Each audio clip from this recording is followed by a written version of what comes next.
En los últimos meses parece que aumentó la rispidez en temas militares, en lo que tiene que ver entre la interna militar y el partido de gobierno, incluso también con la oposición, porque varios temas se han planteado desde la reforma de la caja militar el año pasado a cuestiones que en estos momentos se están debatiendo en la Cámara de Diputados. Para hablar de algunos de estos temas estamos recibiendo ya en la mesa de Informe Capital al diputado del Frente Amplio, Alejandro Zavala. Gracias. Muchas gracias a ustedes por la invitación. Bueno, vamos a enmarcar algunos de los temas centrales que nos vamos a enfocar en la entrevista que sigue. Mientras el Senado rechazó la propuesta del Poder Ejecutivo de destituir a los 4 generales del Ejército que participaron del Tribunal de Honor al coronel José Nino Gavazo, al no contar con los votos de la oposición, el tema militar sigue complicando al oficialismo. La relación entre el gobierno y las Fuerzas Armadas ha sido conflictiva en las últimas semanas, sobre todo tras conocerse el fallo de un tribunal de honor donde no se denunció la confesión hecha por Gavazo de que en 1973 hizo desaparecer el cuerpo de un preso político, lo que provocó la destitución del entonces comandante en jefe del ejército, Guido Manini Ríos. En este contexto, el Frente Amplio llegó a un acuerdo interino que permitirá la aprobación de la nueva Ley Orgánica Militar. La iniciativa busca actualizar la ley orgánica vigente desde 1974. El texto implica una reducción del personal superior y eliminar los tribunales de honor castrenses. En 2018, el Parlamento aprobó la reforma del sistema de previsión social de las Fuerzas Armadas, más conocida como la Caja Militar, tras varias discusiones políticas internas y con la oposición y el rechazo de las Fuerzas Armadas. A esto se suma que Uruguay presentó esta semana ante la Corte de Roma pruebas que demuestran que 13 militares uruguayos cometieron distintos crímenes de lesa humanidad durante la dictadura y en el marco del Plan Cóndor, de coordinación represiva de las dictaduras del Cono Sur en el marco de un recurso de apelación. Todo esto se da en un contexto tenso por el malestar entre el gobierno y un amplio sector de militantes en actividad y retirados que se encolumnaron detrás de Manini Ríos. Para hablar de estos temas, Informe Capital recibe al diputado Frente Amplista Alejandro Zavala. Alejandro, en los últimos tiempos han sido tantos los temas vinculados con cuestiones militares y naturalmente manejados desde la política, que en realidad tengo que mirar una lista con un punteo que hice de por lo menos 4 distintos para empezar. Se me ocurre que por el que se está discutiendo ahora en la Cámara de Diputados, donde tu sector, IR, del Frente Amplio, tiene una banca, y es el que tiene que ver con la autorización para que tropas uruguayas participen de una misión en Altos del Golán, territorio de Siria limítrofe con Israel. Un par de sectores del Frente Amplio, Partido Socialista y Partido Comunista, anunciaron que lo van a votar, pero argumentando en contra, o que ya lo votaron porque ya se discutió, tengo entendido, más temprano. Sí. Otro sector, el PVP, anunció que no lo vota, la oposición da los votos, o sea que no hay duda de la aprobación. ¿Qué hizo el IR en la sesión que transcurre ahora, que está teniendo la banca justamente ocupada? No, nosotros vamos a acatar el mandato, nosotros manifestamos nuestra diferencia. Nosotros no compartimos la política de enviar militares a ningún lado, no consideramos que eso sea algo que el Uruguay tenga que hacer. ¿En ningún contexto? En ningún contexto. De todas formas, puede haber excepciones, como criterio general, la verdad, pero esta no es la excepción para nosotros. Cuando se discutió en la bancada ayer, fundamentamos esta posición y defendimos nuestra posición de votar en contra, y también habilitamos la libertad de acción para todos los sectores que tenían discrepancia, pero bueno, la bancada funciona con un mecanismo que es una mayoría especial, y cumplida esa mayoría especial que existió, estamos todos mandatados a esta posición. Por lo tanto, nosotros, más allá de que discrepamos, vamos a votar, a acatar la decisión de la bancada. Me quedé pensando en lo que decía de que un sector, por lo menos, el Partido por la Victoria del Pueblo, anunció que no lo vota. En los últimos tiempos tengo la impresión de que aquella mayoría, en general, muy trabajada desde adentro, pero casi siempre garantizada del Frente Amplio, en algunos temas, ha mostrado alguna fisura. ¿Entendés que le está costando más a nivel parlamentario al FA asegurar una conducta uniforme de senadores, diputados? Sí, yo creo que ha habido alguna dificultad. Obviamente que no es lo mismo casos como cuando en realidad contás con los votos de la oposición para aprobar el proyecto, por lo tanto que el PVP no vote no va a afectar el resultado de la votación, a casos como el de Darío Pérez, que no nos dio el voto para la discusión de la ley de financiamiento de partidos y no pudimos discutirlo, ¿verdad? Una cosa es cuando hay una discrepancia o un desalineamiento, pero la mayoría igual existe, y otra cosa es cuando eso implica que la posición de frente no salga en el Parlamento. Ahora, si hay mandato, haya o no haya Por mayoría, supuesto. es la misma falta, Por supuesto, digamos, ¿no? por supuesto, pero lo que quiero decir es que más allá de la formalidad, que es así estrictamente como decís, las consecuencias políticas de tus actos son diferentes, ¿no? Pero claramente hemos tenido dificultades en temas muy importantes, como este que te menciono, de la ley de financiamiento de partidos, que es muy importante para la democracia, no solo para el Frente Y Amplio. como una señal también, ¿no? De transparencia, de dónde provienen los fondos públicos y a futuro. Por supuesto, imagínate nosotros que somos un sector que no aceptamos donaciones de empresas. Fíjate la diferencia en el lugar de la competencia política en la que estamos con sectores que aceptan. Bueno, eso de alguna manera lo regulaba, prohibía la donación de empresas, daba minutos gratis para todos los que tenían representación parlamentaria. Era una regulación importante, era una buena propuesta de financiamiento que debería haber sido compartida también por la oposición, ¿verdad? Bien, yendo a otro de los temas que tiene que ver con la interna militar, ya en el último año, ¿no? Se llegó a un acuerdo en las últimas horas para la reforma de la ley orgánica militar. Digo en el último año porque, bueno, también son señales, ¿no? Que desde el partido de gobierno se están dando en abordar este tema que ha sido tan sensible y que además por el cual la oposición no apoyó la reforma de la Caja Militar en el 2018. ¿Cuáles son los temas centrales? Porque lo que ha trascendido en las últimas horas es la reducción del número de altos mandos, Sí. que ahí había como una diferencia de a cuánto bajaba, si de 190 a dónde, en el caso de los coroneles, cuántos generales. ¿Cuáles son los temas centrales que se van a poder plantear y ver en la discusión en los próximos días? Sí, el Frente llegó a acuerdos sobre los temas fundamentales bastante rápido, que tenía que ver con las funciones de las Fuerzas Armadas, que obviamente, como esta ley, la que tenemos vigente desde el año 74, la ley orgánica es de la dictadura, obviamente que se pusieron todas las funciones que querían tener, ¿verdad? Sí. Funciones, cometidos, bueno, así tenemos unas Fuerzas Armadas engordadas, ¿verdad? Porque tienen muchos oficiales, tienen más oficiales de lo que había antes de la dictadura y más subalternos. Ahí hay una construcción que tiene que ver con unas Fuerzas Armadas que cumplieron un rol durante el gobierno cívico-militar que hoy no tiene ningún sentido que cumpla, ¿verdad? Entonces, eso que tiene que ver con la doctrina de la seguridad nacional, con el enemigo interno, con la guerrilla, eso se sacó todo, ¿verdad? Eso, la ley es una ley que mira a las Fuerzas Armadas desde otro lugar, del lugar de la República, de la democracia, del respeto de la Constitución, a los derechos. Ahí hay un cambio que es sustancial, digamos. En eso nos pusimos de acuerdo el año pasado. ¿Es volver a lo previo que había antes de la dictadura o hay No, cambio? no, es con la cabeza actual, la cabeza moderna, pero sí en el sentido de que no tiene todo lo que agregó la dictadura, ¿verdad? Y después teníamos dos puntos, que eran los puntos álgidos, que son los que se terminaron de acordar ayer, que tenía que ver con el rol y la existencia de los tribunales de honor y la cantidad de oficiales, básicamente generales y coroneles, porque son la punta de la pirámide, ¿no? ¿Verdad? Si no resolvemos bien acá, después, cuanto más tengamos arriba, más base vamos a tener. Y nosotros en particular, que estamos muy interesados en que se reduzca el tamaño de las Fuerzas Armadas hoy, gastamos un punto de producto, 500 millones de dólares en el presupuesto del Ministerio de Defensa. Y otro punto en la caja militar, 2 puntos de producto en temas militares, ¿verdad? Y estamos a casi un punto del 6% para la educación. Imagínense si redujésemos a la mitad el gasto militar, ya hubiésemos tenido el 6% para la educación. Entonces nosotros acá lo que dijimos es, bueno, muy bien, la cantidad de oficiales tiene que ser la misma que había antes de la dictadura. No hay ninguna razón para que sean más. Pues nosotros capaz que pensamos que tienen que ser menos, pero al menos la misma cantidad. Y ese fue el planteo que hicimos, que era reducir aún más la cantidad de coroneles. Hoy hay 190, 200 coroneles, decía Gabriel Pereira el otro día, porque hay un montón que ascienden por fuera del cuadro. Esa también es una de las cosas que se cambió. Hoy los coroneles ascienden a coronel aunque no haya vacante. Eso en la función pública no pasa. La idea inicial era de 190 a 145 y ustedes propusieron 110. 110. Que es lo que había antes de la dictadura. El mensaje que envía el Poder Ejecutivo propone bajar de 190 a 145, nosotros proponíamos ir a 110. Bueno, el acuerdo de ayer lo lleva a 130. Acuerdo en las dos bancadas, Senado y diputados del Frente Amplio. Es una comisión bicameral del Frente Amplio que están los senadores y los diputados. Ahí acordamos bajar 15 coroneles más y un general. Nosotros proponíamos que sacar 3 generales y ahora se va a sacar un general más de lo que ya saca el Poder Ejecutivo. O sea, se bajaba de 16 a 13 en la propuesta del Ejecutivo, nosotros proponíamos ir a 10, va a quedar en 12.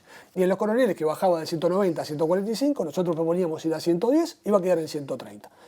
Nosotros consideramos que es una buena negociación, en el sentido que los compañeros entendieron nuestras razones y logramos modificar un poco lo que se venía resolviendo yo lo comparo con la discusión de la caja militar, no fue mejor en esta negociación de lo que no fue en la caja militar. Con respecto a los tribunales de honor, justo es decir que no fuimos nosotros los que hicimos punta con este tema, fue el PVP. El año pasado. Nosotros obviamente acompañamos conceptualmente, pero fueron ellos los que hicieron la propuesta y hicieron punta. Y ayer se logró un acuerdo, también se eliminan los tribunales de honor y va a quedar un comité de ética militar o de disciplina militar para juzgar cosas menores que no tienen que ver, por supuesto, con los delitos ni con ninguna actitud fuera del marco legal que lleve ningún militar. Eso va a ser, se le pasa a la justicia civil, todas esas potestades, y quedará un pequeño comité, como tienen los colegios profesionales, etcétera, que evalúe el comportamiento ético de los subalternos, más que nada, campo de batalla, dentro de los cuarteles, lugares donde es más difícil que la justicia acceda directamente para faltas menores, ¿no? ¿Verdad? Todo lo que es delito, etcétera, eso pasa todo al Poder Judicial, que además creo que todos entendemos de Frente Amplio que es lo que corresponde, ¿verdad? Y ahora, pensando en los cambios mencionados que tienen que ver con la ley orgánica, pero inclusive con los que el año pasado, aunque más no sea tímidamente, se hicieron con el servicio de retiros y pensiones, o sea, la caja militar. Estamos hablando de que son dos cambios que se concretaron o están por concretarse en el año 13 y en el año 14 de los 15 asegurados de gobiernos del Frente Amplio. ¿Por qué tan tarde, podría preguntarse? Sí, no, yo le agregaría, ¿por qué tan tibia la reforma de la caja? Es una reforma que va a empezar a tener efecto dentro de 20 años. Y bueno, ¿y por qué? Y bueno, porque es un problema de correlación de fuerzas, ¿no es verdad? La discusión es, ¿qué tanto te enfrentás al poder militar? ¿No es verdad? Como todos sabemos, en la sociedad el poder no está concentrado en la presidencia de la República, ni siquiera en el Parlamento. Está distribuido. Los medios de comunicación son un actor poderoso y personas influyentes, sindicatos, gremios, corporaciones, etcétera. La corporación militar es una de ellas, ¿no? Los centros de retirada, ustedes han visto las movilizaciones que han hecho. Ahora con la discusión de las venias, los generales yendo a pedir, mandando una carta pidiendo que la oposición no votara a su institución. O sea, ahí hay un poder que hay que enfrentarlo. Y la discusión siempre es hasta dónde lo enfrentamos y con qué velocidad hacemos los cambios, ¿no? ¿Verdad?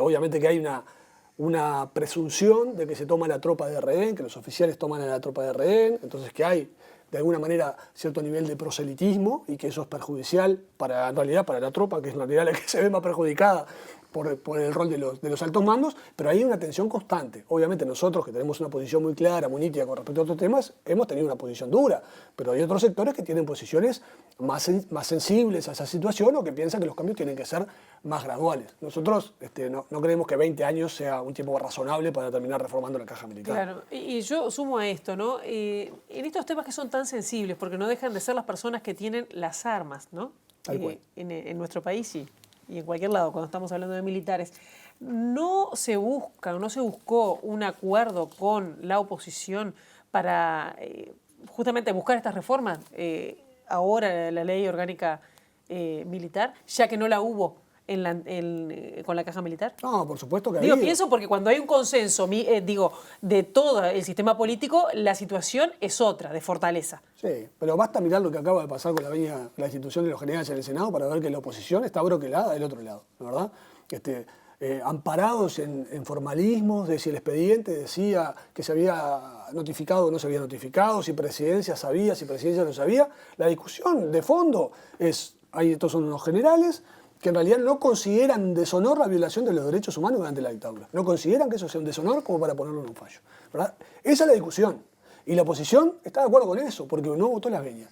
Este tema, la reforma de la caja militar, el otro tema, la ley orgánica, obviamente que le hemos planteado a la oposición la voluntad de discutir. De hecho, con el Partido Independiente, que manifestó que quería reducir la cantidad de oficiales, nosotros mismos tomamos la iniciativa. Yo con Unidad Popular, yo mismo hablé con el diputado Rubio de Unidad Popular, porque nosotros queremos que haya más votos que los del Frente Amplio.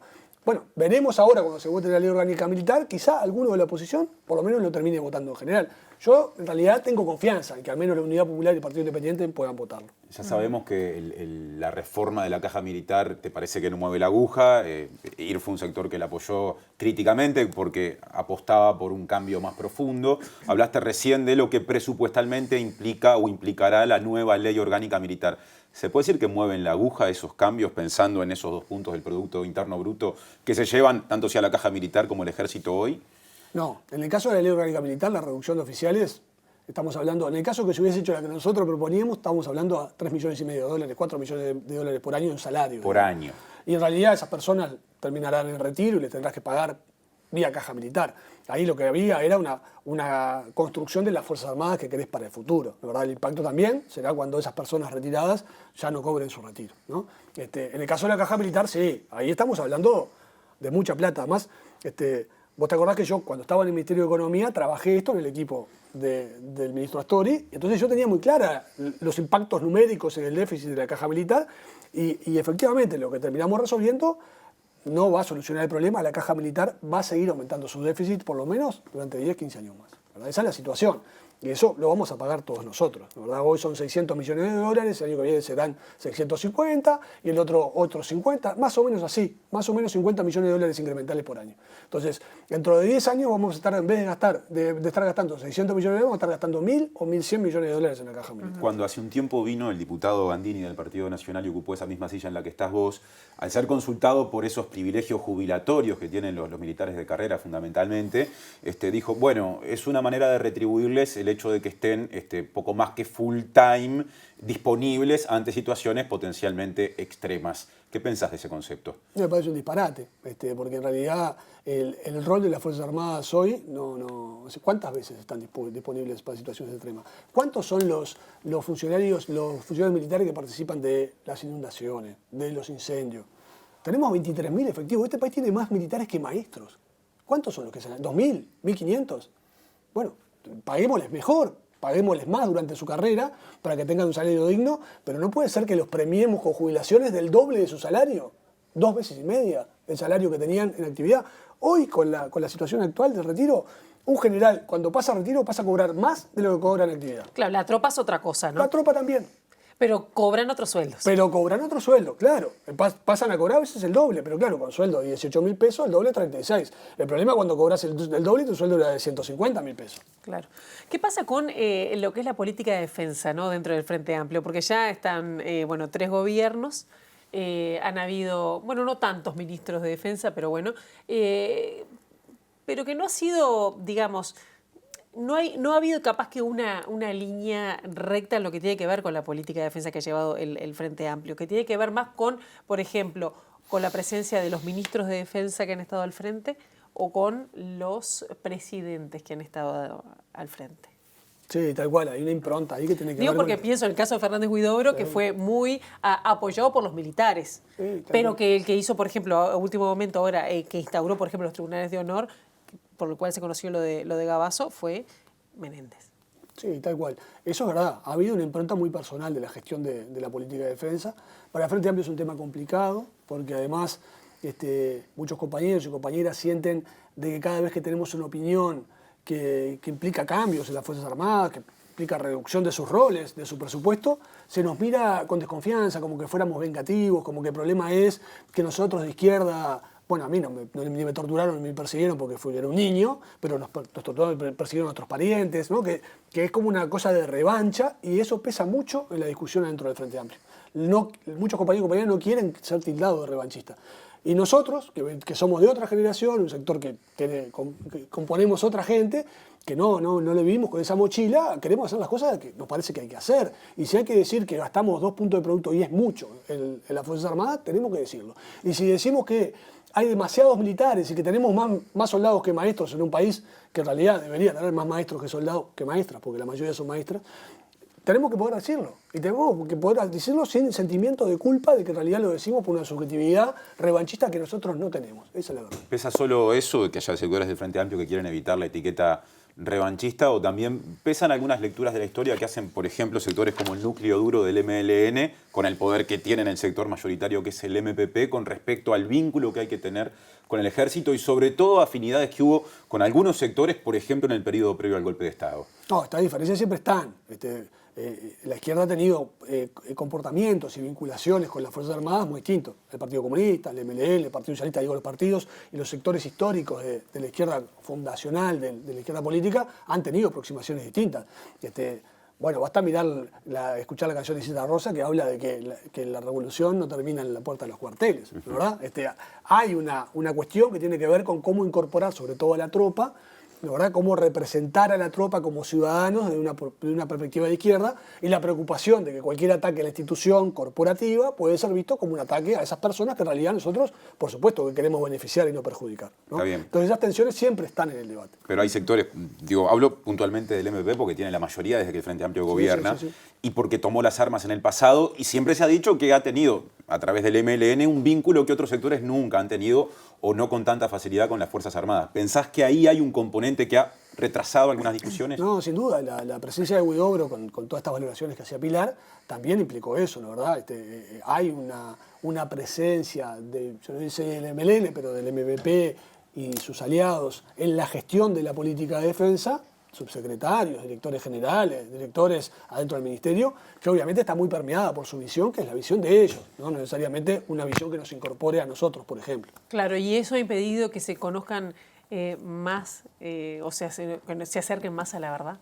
Bueno, eso es muy difícil de evaluar, ¿verdad? Porque en realidad ahí hay un rol muy preponderante de los mandos, ¿no? de la oficialidad, que tiene estos comportamientos de los tribunales de honor, de esconder, de no denunciar, del pacto ese de silencio que tienen entre ellos. Claro, ¿no? pero no se atacó antes, se está atacando recién, por eso te digo, en el tercer gobierno. Sí. A nivel político. Y lo estamos atacando más o menos, ¿no? ¿Verdad? Porque, bueno, cuando vamos al Parlamento a buscar respaldo institucional de la oposición porque el Poder Ejecutivo está enfrentando a unos generales que en realidad están desconociendo lo que pasó en el pasado reciente y desconocen reconocerlo públicamente, lo que termina pasando es que la oposición se corre para atrás. La verdad, quedamos solo con los 16 votos de los senadores frente amplistas. ¿Y no pensás que puede haber también influir un cierto desencanto que alguna gente pensó que si no hacían algunos cambios el Frente Amplio no lo hacían otros partidos y no se ha logrado tanto? Sí, por supuesto. Y por supuesto que hay gente decepcionada.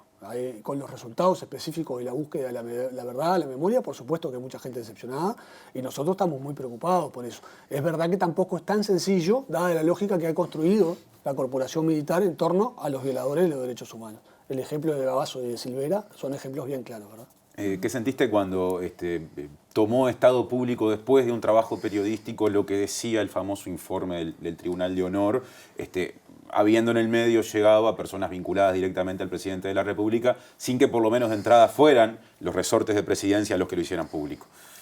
Mirá, nosotros lo conversamos internamente, obviamente, eso fue un fin de semana.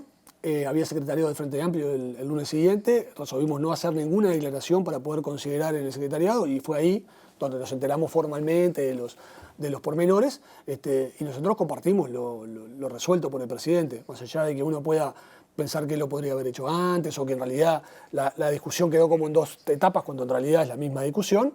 Bueno, más vale tarde que nunca, ¿no? ¿Verdad? Fue 2 o 3 días después, tomó la decisión y nosotros respaldamos.